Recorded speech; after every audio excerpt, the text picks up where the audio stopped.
Clausewitz famously defined the war as an act of violence used to compel our opponent to do our will. Political warfare is also about influencing other nations that we want to change their behavior or their thinking. But we use methods and instruments in order to do this that lie outside of the times of peace.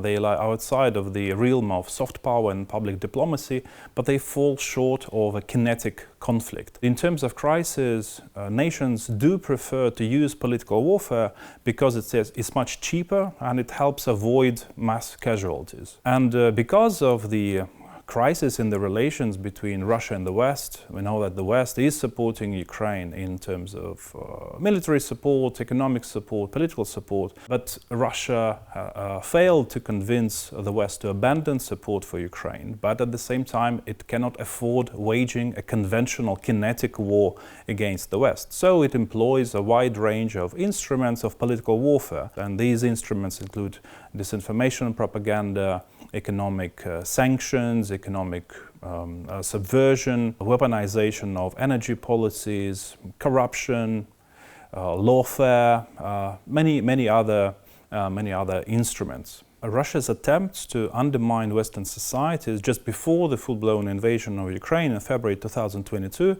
were massively undermined by one of the, in my opinion, greatest psychological operations of the US and its closest allies that were performed in recent years.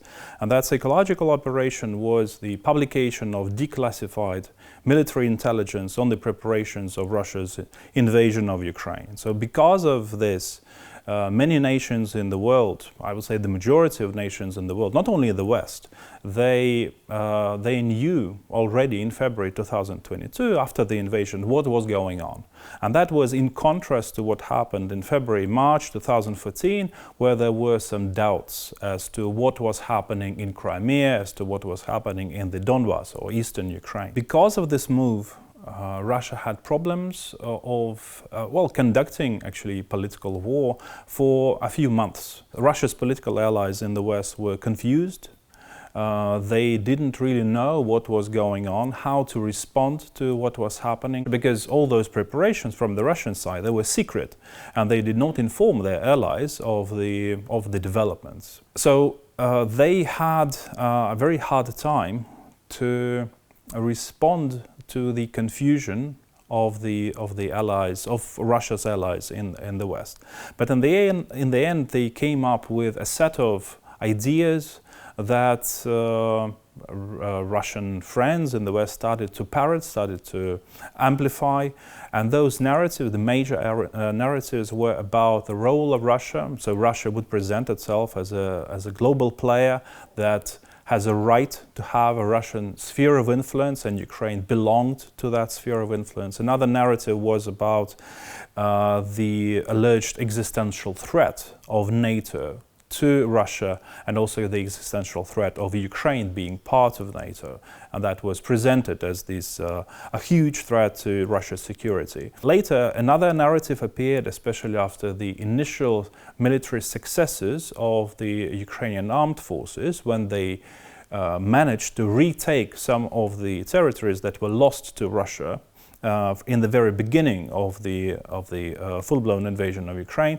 So this narrative was about peace, that Russia strives to bring peace, and the West is prolonging the conflict, not letting it end with peace negotiations, and all those supplies of arms supplies to Ukraine, they extend these war between Russia and Ukraine. In its political warfare against the West, Russia targets both the authorities and the anti-system political forces. Of course, the primary target of Russia's political warfare are those people who are in power now and make decisions. And they try to subvert them, they try to convince them to abandon support for Ukraine using corruption in order to advance Russia's foreign policy interests. But most of them, they do not cooperate now, especially now after the start of the full-blown invasion of Ukraine. So in many cases, they try to build political alliances with anti-system forces, for those people who are in the opposition to the current authorities. and and especially coming from the political extremes, and including the far right. Although I must say that before the full-blown invasion of Ukraine, Russia had many more allies on the far right in the West. But because the war, this big war, as sometimes it's called in Ukraine and outside of Ukraine, how it's called, because of this big war, even allies on the far right in Europe became quite disappointed, disaffected with Russia, because this big war is not popular in European societies, and the far right, being populists as they are, they actually listen to and they try to respond to the feelings and emotions in their respective societies. And in many countries, especially, for example, in France, in Italy, Russia lost many of its friends, even on the far right. They tried to distance themselves from the Putin regime because it became unpopular.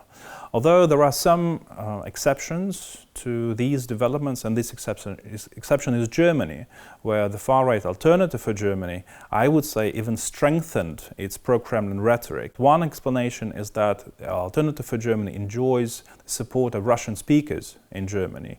And some of those Russian speakers, they support the Kremlin policies, they support the Kremlin, the Russian invasion of Ukraine. So they don't want to lose that electorate, and they even strengthened their pro-Kremlin rhetoric. Ukraine's capabilities to wage a political war on Russia are very, very limited, mostly due to the lack of access to the Russian information system.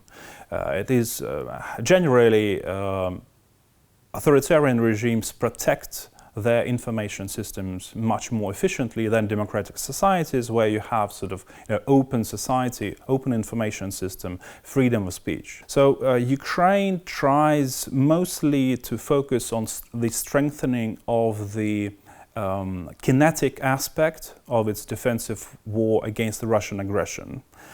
Not so much waging a political war, but actually a kinetic defensive war, conventional war.